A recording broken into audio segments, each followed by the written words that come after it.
tahun 2022. Saya akan melaksanakan praktik pembelajaran inovatif menggunakan model problem based learning pada materi sistem ekspresi submateri ginjal. Praktik pembelajaran ini sebagai persyaratan uji kinerja atau UKIN PPG tahun 2022. Praktik ini saya lakukan di SMA Negeri 1 Pedoman Bojonegoro. Terima kasih. Assalamualaikum warahmatullahi wabarakatuh. Assalamualaikum warahmatullahi wabarakatuh. Waalaikumsalam warahmatullahi wabarakatuh. Selamat pagi anak-anak. Pagi. Gimana kabarnya hari ini? Sehat? Alhamdulillah sehat. Alhamdulillah. Oke, sebelum pembelajaran dimulai, agar pembelajaran bisa berjalan dengan lancar, ilmu yang kita dapatkan bermanfaat, silahkan dipimpin doa terlebih dahulu. Siap, bro. Doa mulai.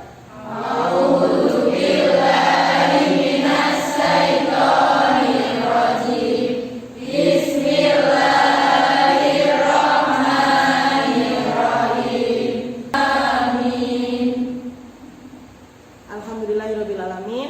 Mudah-mudahan apa yang akan kita pelajari hari ini bermanfaat. Oke anak-anak, kita akan mengecek kehadiran kalian dulu. Ada yang tidak masuk? Oke, nihil ya. Oke, Bu Ita akan memperlihatkan sesuatu anak-anak. Nah, ini ada sebuah gambar. Silakan diperhatikan, diamati. Gambar apakah ini? Ada yang mau berpendapat ini gambar apa? Transfusi darah. Ada yang lain? Pencucian darah. Pencucian darah. Pencucian darah atau biasa dikenal istilah cuci darah. Ini adalah proses hemodialisis atau cuci darah. Gambaran singkat proses cuci darah itu seperti apa? Gimana? Darahnya dicuci karena apa? Harapannya setelah dicuci bersih gitu anak ya. Membuang kotoran yang tidak berguna gitu dalam tubuh. Iya, benar sekali. Kira-kira orang yang seperti apa yang harus melakukan proses cuci darah? Orang yang punya penyakit ginjal. Orang yang punya penyakit ginjal, betul sekali. Jadi kalau kita lihat dari gambar ini berarti ada pasien yang dia sedang mengalami penyakit ginjal. Kaitannya kalau di tubuh kita berarti organ ginjalnya tidak bekerja atau berfungsi dengan baik. Sesuai yang akan kita pelajari hari ini anak-anak, kita akan mempelajari tentang sistem ekskresi. Jadi kita belajar sistem ekskresi ini bercerita tentang ada zat-zat yang tidak diperlukan tubuh yang harus dibuang. Salah satu organ ekskresi dalam tubuh yang berfungsi untuk membuang zat sisa adalah ginjal. Seperti torso yang ada di sini anak-anak, ini adalah torso ginjal. Jadi hari ini kita akan belajar tentang ginjal. Apa tujuan pembelajaran hari ini? Yang pertama, peserta didik mampu menunjukkan sikap kerjasama. Jadi kalian akan dinilai, diamati sikapnya dalam bekerja sama. Tujuan yang lain, pengetahuan peserta didik dapat mendeteksi minimal 2 struktur fungsi jaringan penyusun organ ginjal. Yang selanjutnya peserta didik dapat membandingkan minimal salah satu karakteristik urin orang normal dan urin orang yang sedang mengalami sakit. Yang terakhir, peserta didik dapat mengkaitkan hubungan antara gangguan fungsi ginjal dan struktur jaringan penyusun ginjal. Anak-anak, untuk tujuan pengetahuan ini semuanya kalian lakukan dengan mengamati gambar dan studi literatur. Mengapa demikian? Karena di sekolah kita meskipun ada mikroskop dan kita bisa belajar tentang anatomi secara langsung, tapi belum ada preparat. Jadi nanti preparatnya dalam bentuk gambar. Itu preparatnya dari organ ginjal asli anak dan studi literatur untuk mendapatkan. Tujuan yang terakhir, tujuan keterampilan, kalian dapat menyajikan hasil analisis data dari kajian literatur dan diskusi mengenai pengaruh contoh pola hidup terhadap perubahan fungsi ginjal. Yang kalian akan menyajikannya dalam bentuk presentasi. Jadi nanti kalian akan mengkomunikasikan hasil yang telah kalian ya ditanyakan anak-anak? Tahu ya tujuan yang akan dicapai hari ini? Kira-kira apa sih pentingnya kalau kita belajar ginjal? Penting nggak kira-kira?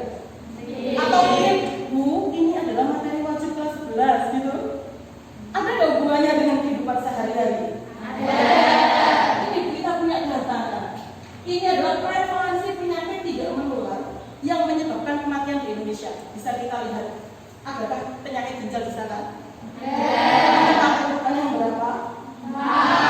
Yang pertama hipertensi, diabetes, stroke, ginjal, masuk urutan yang nomor 4. Itu ada diagram bakal, maaf.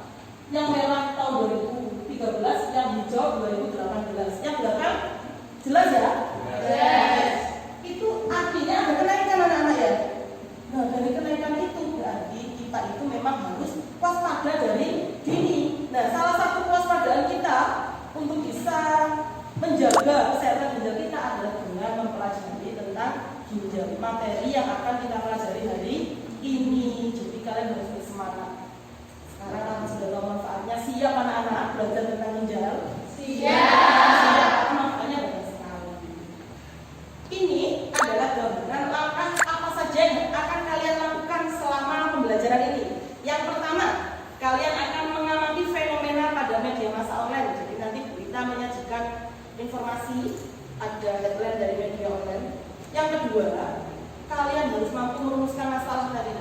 Jadi dari tujuan tadi yang akan kalian lakukan, mengamati fenomena, kemudian merumuskan masalah. Yang ketiga, melakukan penyelidikan bersama teman kelompok. Yang keempat, menganalisis hasil penyelidikan. Dan yang terakhir, presentasi. Seperti itu. Ini adalah garis besar pembelajaran hari ini. Apa saja yang harus kalian lakukan? Oke, sekarang sebelum mulai pembelajaran, kita ingin kalian mengerjakan pretest untuk menguji pemahaman awal. Sudah nyambung di wifi ruangan ini ya? Alamatnya bit.ly/pretest_ginjal. Link yang panjang juga sudah kita kirim ke grup WA kelas. Silakan. Bisa membuka? Hanya 5 soal, dikerjakan mandiri selama 4 menit.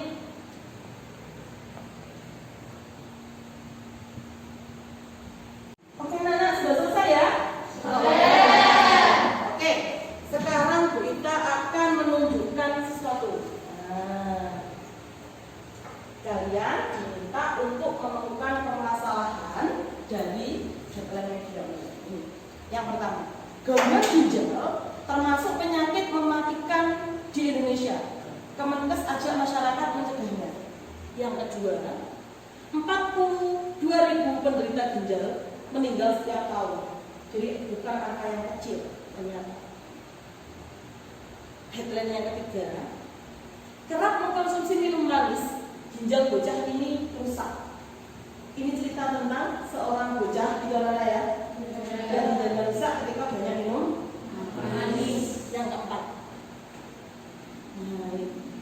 biasanya kalau keseharian kita biar menjaga kesehatan ginjal, kita sering diminta untuk minum air putih ya banyak. Nah, ini ada orang gagal ginjal wajib kurangi minum air putih.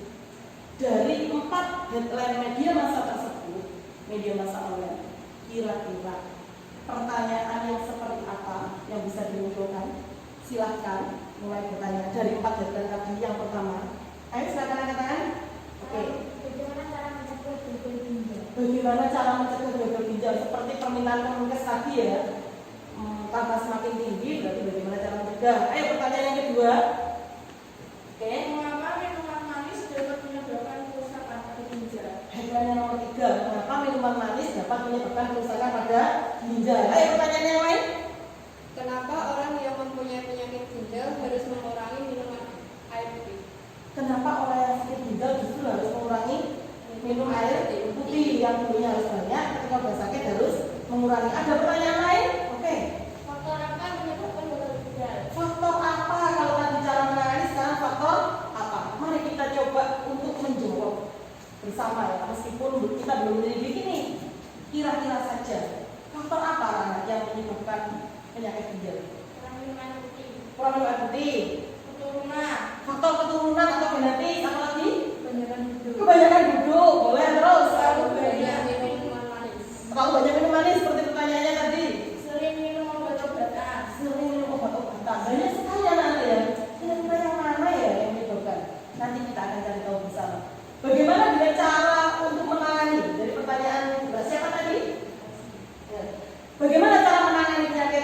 ginjal?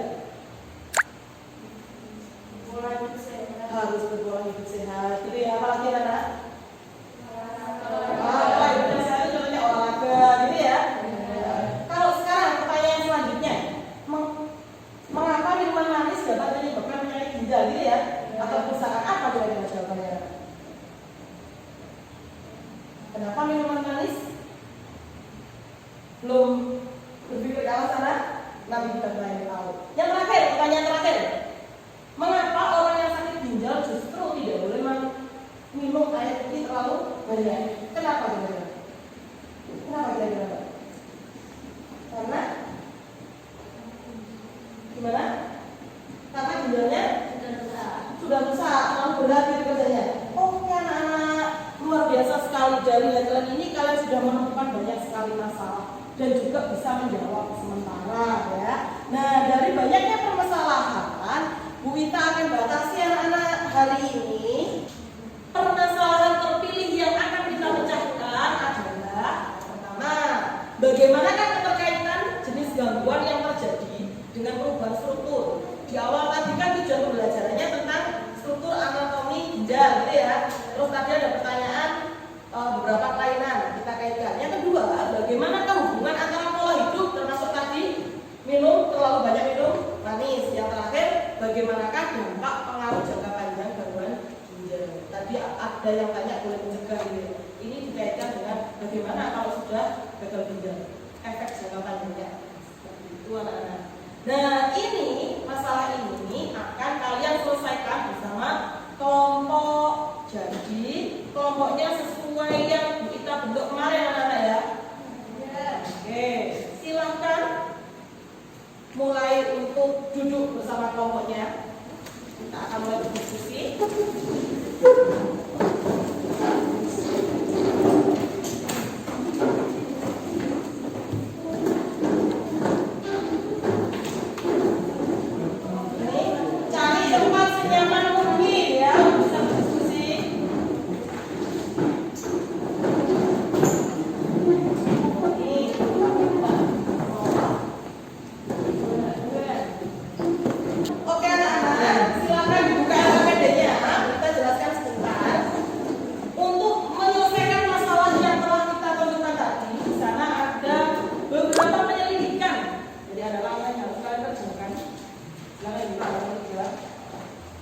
Untuk headline media massa online, tadi kan cuma headline aja ya judulnya.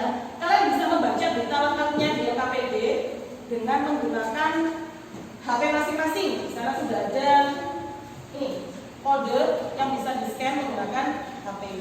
Sudah punya aplikasinya anak ya? Apa aplikasi bawaan HP. Jadi kalian untuk membaca ini bisa membaca lengkapnya bisa dengan scan kode.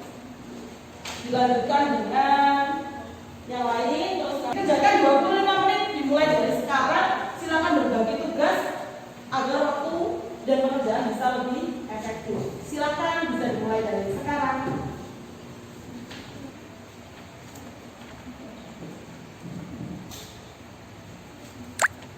Proses pembuatan urin juga filtrasi, absorpsi, sama fermentasi.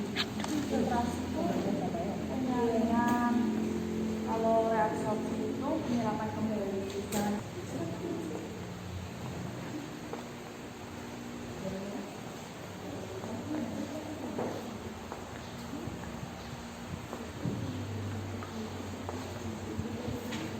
Nah pembedanya itu letak glomerulusnya. Glomerulus nah yang sementara regular reabsorpsi itu besar lapisan luar medulla. Ini juga lapisan luar medulla.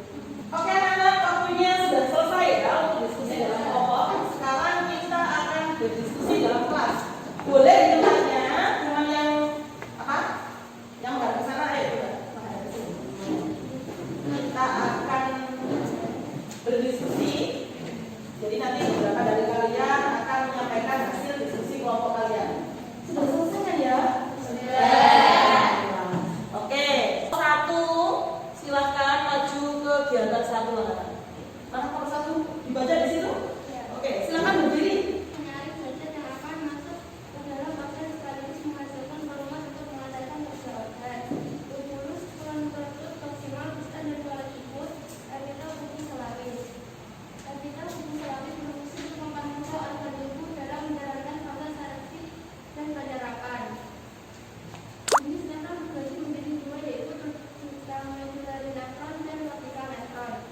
Beda dari cortical nephron dan supramedullary nephron adalah letak glomerulus cortical nephron bukan lapisan luas. Oke, ada tanggapan dari kelompok yang lain? Untuk kegiatan 1? Sudah ya? Sama jawabannya? Nah, oke, ini kita perlihatkan sedikit. Nah, kalian tadi sudah tahu apa itu nefron, ya? Nah, bahwa bagian dari nefron itu tadi disebutkan. Ada yang namanya glomerulus, yang mana? Ini yang ada ya. Yang apa itu namanya? Jembung. Lebih apa bulat gitu ya, membulat. Terus yang lainnya adalah tubulus atau saluran yang terdiri dari 3. Gitu Mbak tadi ya. Ada tubulus, contortus, proximal, distal. Terus yang terakhir tubulus kolektif. Ini tadi ya, jaringan epitelnya di glomerulus tadi yang kita lihat sebelumnya tadi. Nah ini anak-anak tersusun dari epitel, pupus, apa pipi, glomerulus, pipi, pelapis. Jadi kita menemukan 1. Ada di glomerulus ada epitel, pipi, selapis. Apa tadi fungsinya disebutkan? Menyaring zat-zat yang akan masuk ke dalam organ sekaligus menghasilkan informasi pembelajaran kerja organ. Oke, so kita bisa menemukan filtrasi gitu ya. Filtrasi yang kedua kalau di tubulusnya ada epitel, pupus, selapis. Nah, yang fungsinya untuk sekresi atau absorpsi ya, penyerapan. Yang mana? Ini anak. Ayo kita amati bersama. Nah, kelihatan kan ya? Ini ada DC, berarti ini apa DC? Kalau digambar distal ya, tubulus contortus distal. Kalau PC tubulus contortus proximal. Gimana kita tahu tubulus ya, intinya ya? Kelihatan kotak-kotak? Nah, oke, berarti kegiatan 1 sudah sama semua ya? Oke, ke kegiatan yang kedua.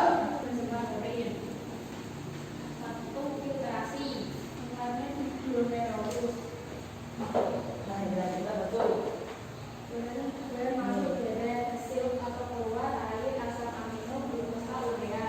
Yang kedua reabsorpsi bertempat di tubulus contortus dan lambung membran. Contortus apa Mbak? Proximal atau distal? Proximal. Oke, proximal.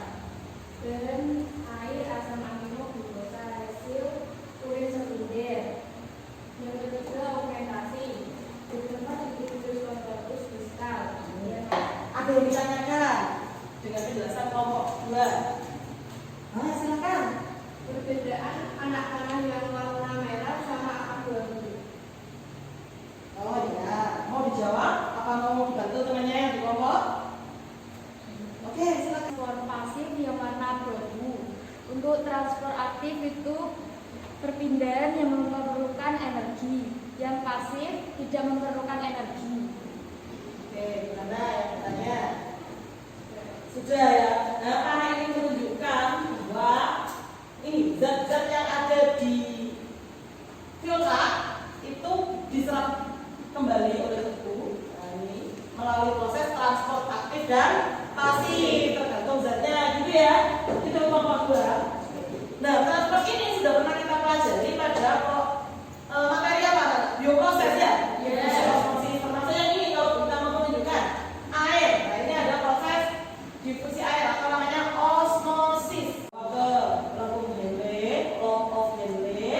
Nah, lagi masih ada juga nih yang ditransport aktif sampai di tubulus contortus distal. Ternyata ada nih bahan yang sekiranya di tubuh yang mau dibuang tapi nggak itu tadi dari awal. Nah, ini namanya proses fermentasi. Berarti ditambahkan kembali ke tubulus distal. Seperti itu anak-anak. Proses penambahan atau pergerakan zatnya bisa secara aktif dan pasif. Benar sekali. Kalau aktif berarti membutuhkan energi, kalau pasif tidak membutuhkan energi. Contohnya ada difusi osmosis. Oke, terima kasih. Silakan kembali. Sampai sini ada yang ditanyakan duluan ya? Paham ya? Lanjut. Sebelum lanjut ke kegiatan 3, tadi kan kita sudah bentuk urin, tahu proses pembentukan urin. Terus kemana nih? Nah, kalau ini ada nefron di sini ya, terus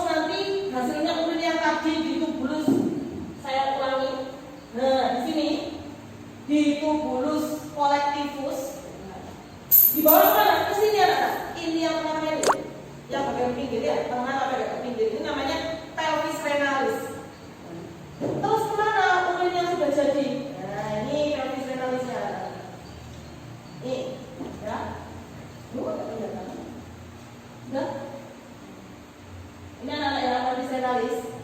Terus urinnya yang sudah jadi tadi akan dibawa ke kandung kemih melalui ureter. Nanti ketika kandung kemihnya penuh, dia akan memberi sinyal, oh sudah penuh, berarti sekarang saatnya untuk dikeluarkan. Melalui saluran apa? Ini yang melahir ureter.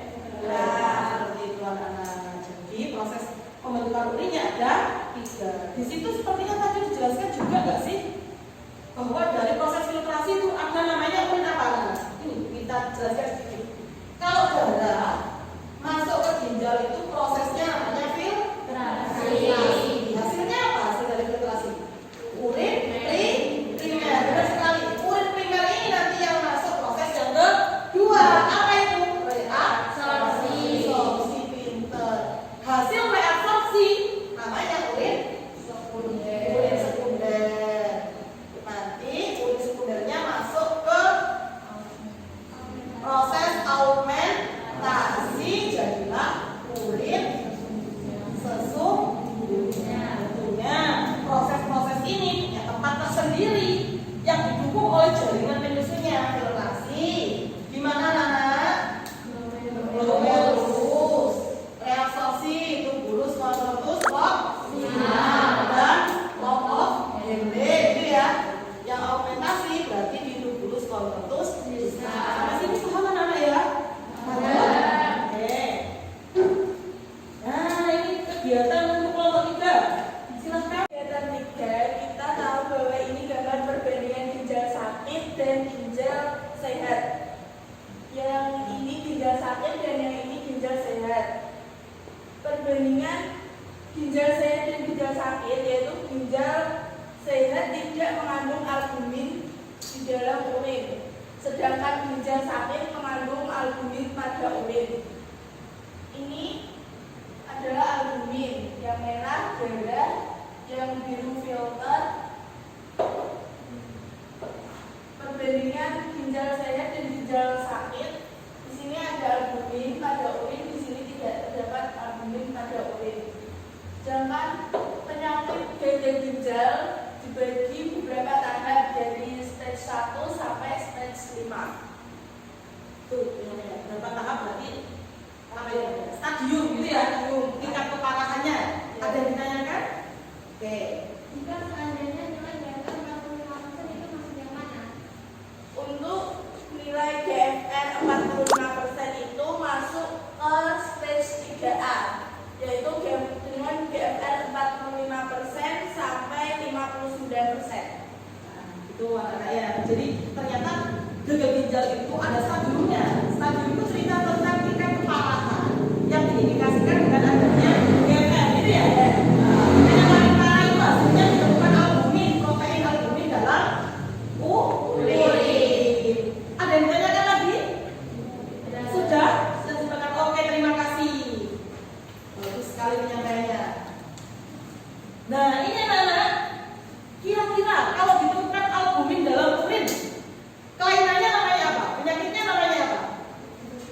Albumin. Pernah baca? Kemana kan? Ya. Orang normal harusnya nggak punya protein albumin dalam urin. Nah ini karena dia mengalami apa? Sesuatu kelainan, albuminnya ikut ke dalam urin, ditemukan namanya albuminuria. Jadi nanti banyak kelainan yang lain tergantung apa indikasinya. Kira-kira kalau albuminuria berarti proses yang tidak berhasil yang mana dari ketiga proses? Kan tadi kita tahu ada proses atau tahapan ini 1, 2, 3 gitu ya. Kalau sampai ada albumin dalam urin yang gagal proses apa? Filtrasi. Pintar sekali. Karena seharusnya setelah melalui filtrasi proteinnya sudah tidak ada, sel darahnya juga tidak ada. Kok sampai ada protein dalam urin berarti ada proses yang gagal filtrasi. Kalau ada darah juga sama, berarti mengalami kelainan ya, ada gagal proses filtrasi. Ada yang ditanyakan sampai sini? Lanjut anak-anak ya ke kegiatan 4. Kegiatan 4 ini menganalisis jurnal ya, jadi ada jurnal penelitian. Silakan kelompok 4. Oh ya. menjelaskan tingkat resiko. Jadi ya faktor resiko yang menyebabkan gagal ginjal. Silakan. Dari hasil penelitian, kita tahu faktor resiko hipertensi memiliki tingkatan 21,4 dan diabetes memiliki faktor resiko 12,3, sedangkan konsumsi obat herbal memiliki faktor resiko 11,7. Jadi itu faktor resiko beberapa penyakit yang menyebabkan gagal ginjal. Kelompok 4 sepertinya sudah bikin diagram batang juga ya. Ini kita akan menampilkan diagram batangnya. Ini anak-anak. Yang paling tinggi berarti resiko apa yang kita lihat? Resiko yang lain bukan yang sama? Ya, hipertensi. Terus yang kedua dia hasil konsumsi. Ada yang ditanyakan? Luar biasa, ini sudah bisa menganalisis kelas ini ya dari hasil juga. Oke, silakan. Oke, kita kembalikan ke ini tadi.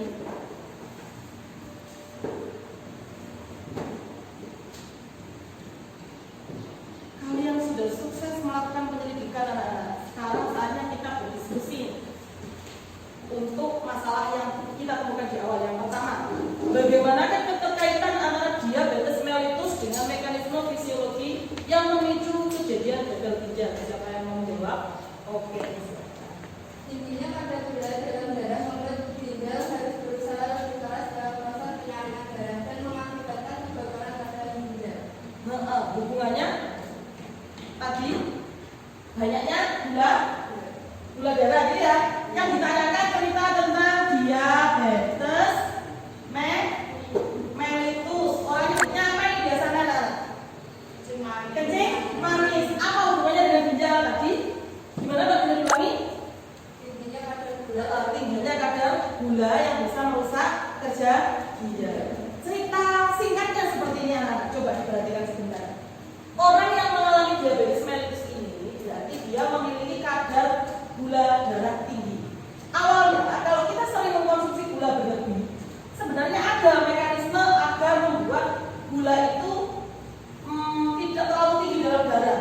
Ada hormon yang terlibat, namanya hormon insulin. Ini akan kalian pelajari pada materi sistem endokrin.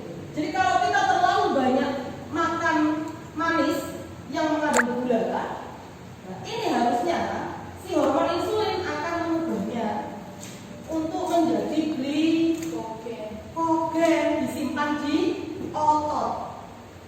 Ini normalnya. Bagaimana kalau yang kita konsumsi atau yang orang itu konsumsi gulanya berlebih, terlalu banyak? Bisa nggak insulin mengimbangi? Nggak bisa.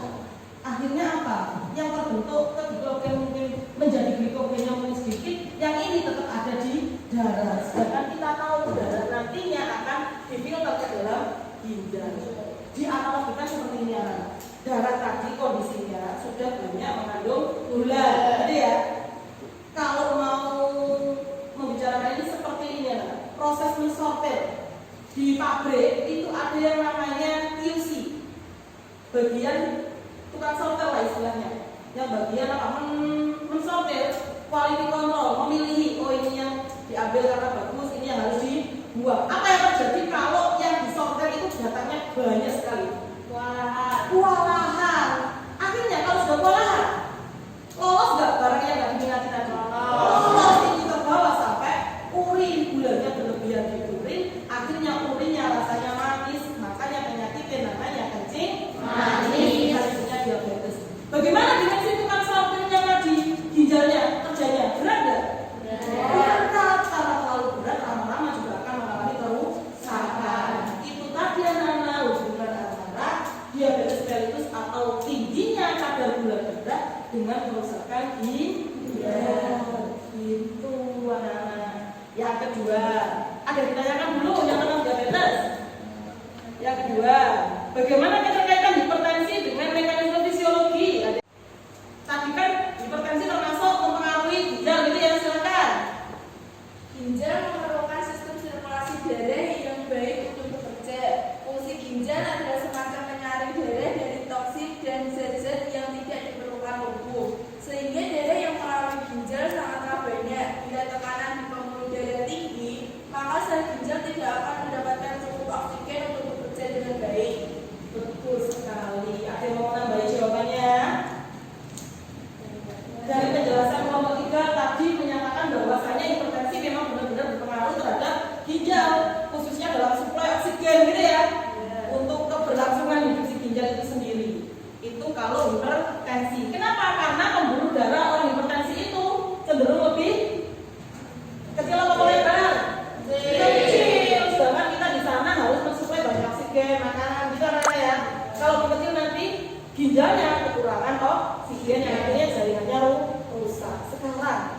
Dari analisis nomor 4 kita ingin ngasih tambahan ke kalian.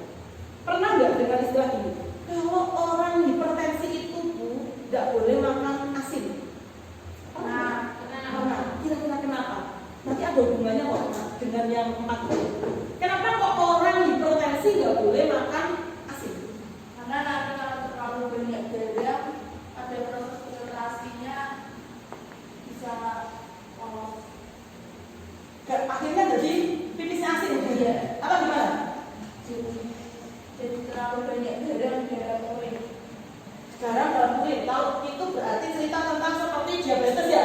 Gula ditemukan dalam urin. Ayo ada yang mau menambahi jawabannya? Kita jelaskan. Ini ada hubungannya dengan ginjal anak. Materi ini. Nah, kenapa kok orang hipertensi itu tidak boleh makan banyak garam? Ini proses pengendalinya itu ginjal termasuk yang berperan. Jadi kalau dalam kita nih terlalu banyak makan natrium klorida atau katakanlah garam gitu anak ya, dia kan ada darah masuk ke proses pembentukan urin gitu ya. Nah, ketika dalam filtrat tubulus ditemukan banyak garam, ada sel-sel yang bagian ibaratnya apa ya, mengontrol keberadaan itu, dikontrol, akhirnya dia kasih sinyal ke sel yang lainnya. Sel apa itu? Ada yang namanya di ginjal itu namanya macula densa. Macula densa, tulisannya gini, macula densa. Sel ini yang tugasnya merespon keberadaan garam. Oh, di filtrat itu terlalu tinggi natrium klorida, sehingga sel ini akan ngasih tahu ke sel lainnya, namanya GJ. Lu kok GJ? Jeger. Kalau GJ nggak jelas ya. Nah, sel GJ inilah nanti yang mengeluarkan renin. Renin ini nanti akan memicu proses pembentukan angiotensin 1 ke angiotensin 2. Ini loh anak-anak yang nanti bisa menyebabkan penyempitan pembuluh darah. Jadi nih, kebanyakan makan garam, hubungan yang panjang ini nanti menyebabkan penyempitan pembuluh darah. Kalau pembuluh darahnya sempit, otomatis tekanan darahnya jadi tinggi apa rendah? Tinggi. Itu alasan kenapa orang yang hipertensi tidak boleh makan banyak garam. Itu juga sebaliknya. Ternyata orang yang hipertensi terus-menerus juga bisa menyebabkan ginjalnya rusak karena kerja terlalu berlebihan. Sampai sini ada yang ditanyakan? Oke. Sudah sampai di penghujung pembelajaran, sudah banyak sekali yang kalian dapatkan. Sekarang kita ingin kalian menyimpulkan apa saja yang sudah kalian dapatkan hari ini. Silakan, bisa dimulai dari nomor 1 atau nomor 2 dulu, atau siapa yang mau duluan? Oke. Pembentukan urin dibagi ada filtrasi, reabsorpsi, sama fermentasi. Betul sekali, yang sudah kita peroleh hari ini proses pembentukan urin ada 3: filtrasi, reabsorpsi, fermentasi. Oke, kesimpulan yang kedua. Epitel precursor nephron. Kedua yaitu epitel pubis glomerulus, epitel pubis glomerulus. Oke, kita temukan bahwa jaringan epitel pubis glomerulus, epitel pubis lapis, yang berbulus epitel pubis lapis. Yang masing-masing. Kesimpulan selanjutnya. Keberadaan ginjal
dan menjaga organ penting dalam tubuh kita. Oke, sudah merefleksi. Sekarang kita ingin, tadi di awal ada pretest, sekarang prosesnya anak-anak. Siapkan HP-nya, cari tempat yang nyaman, kerjakan mandiri. Buku dari KPD-nya silakan ditutup. Ayo, cari teman-teman.